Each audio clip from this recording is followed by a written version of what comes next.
So, hello guys, good morning. Today guys, I have something to show you, a quick illustration about sa kinabuhi na to diri sa ato ang nasod, especially diri sa atong society, sa atong environment, ug unsay mga sagaran nga mga nahitabo na to, no? Kani siya, this is a simple picture with simple meaning, pero laom kay ni siya ang iyang meaning, no, kung ato ang kanang tugkaro na to. Ang title ani nga picture guys, mao ni siya, The Man, the Wife, the Donkey, and the Critics. So dire makita na to dire sa picture number 1 nga ang magtiayon nagdalag donkey, nilabay sila sa mga critics. So gingnan sila, clueless people, they don't even know how to ride a donkey. Nagikatawaan sila, di ba? At bot pasabot, gingnan sila nga unsam ni nga magtiayon na yung kadaladalam ni sila donkey, di man kabaw musakay. So moto nga sa next nga picture makita na to dire nga ang couple nisakay sila sa donkey. Nakita na sad sila sa mga critics, gingnan na pud sila nga, what a weak couple, they have no mercy in the animal, diba? So matod pa, gingnan sila sa mga critics nga unsam ni mga magtiayuna ni wa ni sila maluoy sa animal ila manggisakyan noon. So nagya po'y nasulti ang mga critics. So sa picture number 3 makita na to diri nga ang babae rin isakay sa donkey niya, ang lucky, ang yang husband wala. Nga nakitaan niya pong sila sa mga critics. Gingnan sila nga, stupid man, he should ride because he is the boss of the family. Diba? So matod pa, gingnan siya nga, unsam ning lucky noon nga mom ni wa ni sakay nga siya mo tay boss sa pamilya, dapat siya ang tay ni sakay, di ba? Lagi pinasulti ang critics guys. So dire sa picture number 4 makita na to nga, what a selfish man, he should be kind to his wife. Kay sa picture number 4 ang babae naman siya wala ni sakay niya, ang lucky naman siya ni sakay. So naistoryaan gyapon sila sa mga kritiko guys nga wa kunoy kaluoy ang lucky, dapat ang babae tay pasakyon. So dire sa picture number 5 tawanan kani kay ang donkey ilang gipasan.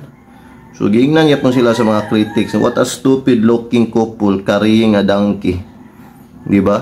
Katan Kay imbis na sakyan ila nung gipasan ang donkey. So what is the moral story of this picture guys? So makita nato dire nga, you cannot please everybody, but to you, whatever you do, there will be a people who will criticize you.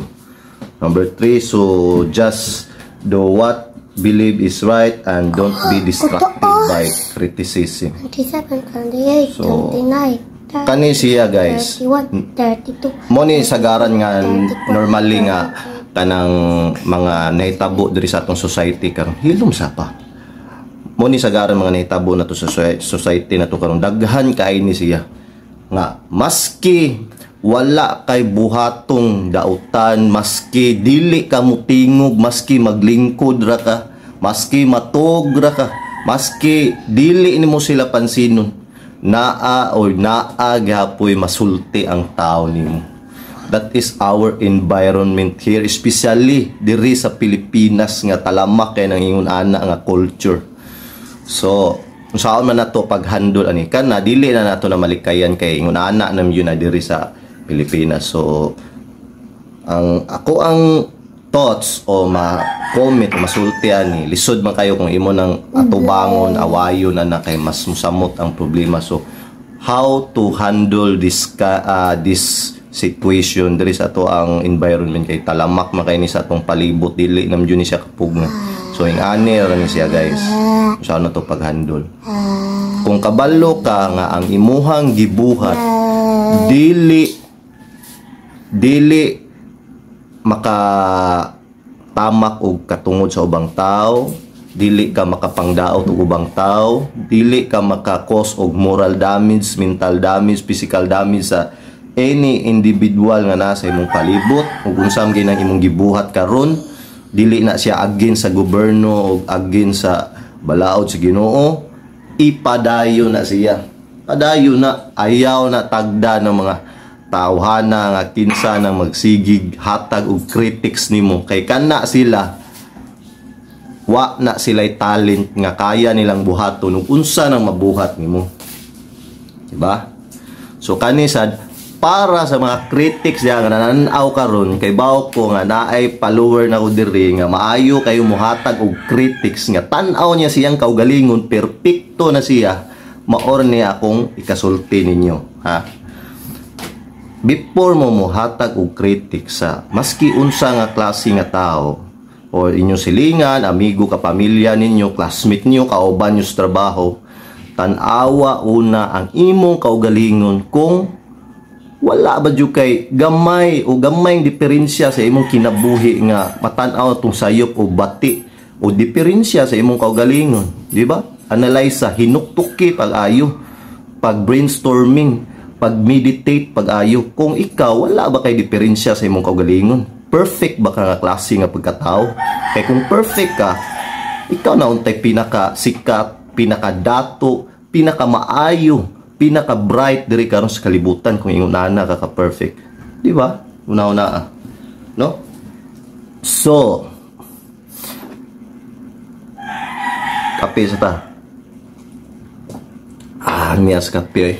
Okay ra gyud na guys nga muhatag tag critics ka sa maski kinsa nga tao, silingan o bang trabaho, maski ka na matan-aw na to sa TV, okay ra gyud mohatag tag mga critics guys, basta ang tao nga atong giingnan, wa ba kabalo or unsa, or mga good critics, di ba? Ako na ko yung mga istorya nga tao, no, akong i-appreciate ug unsay nindot niya, dili na to siya pangitaag asay yang bati nga ato siyang dawnon pagayo, kay bati nang magmak ka og tao nga ang imong bantayan ang bati ra, although ikaw sad moral basag kag way bati sa imong kaugalingon, di ba? Let's help each other to share a good vibes, kay naa na nagsugod tanan sa pag-share sa good vibes to inspire the people, to motivate them to do good to others, di ba? Kay kung always ka mag-share og bad critics, bad good vibes sa mga isig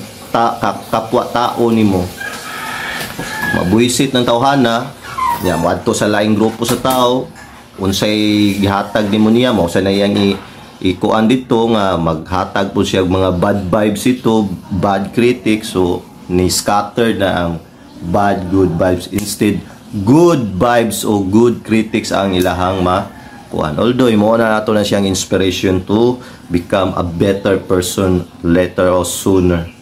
So wala naman siguro ko may istorya, no, mawara siguro to, although kani nga kuan illustration, no, nga picture dili yan siya bag-o daghan na nagbuhat ani. So I just want to share my own thoughts and sentiments also.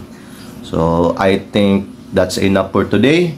That's all for today guys. Ciao, bye. Kapi tayo. Ciao, bye!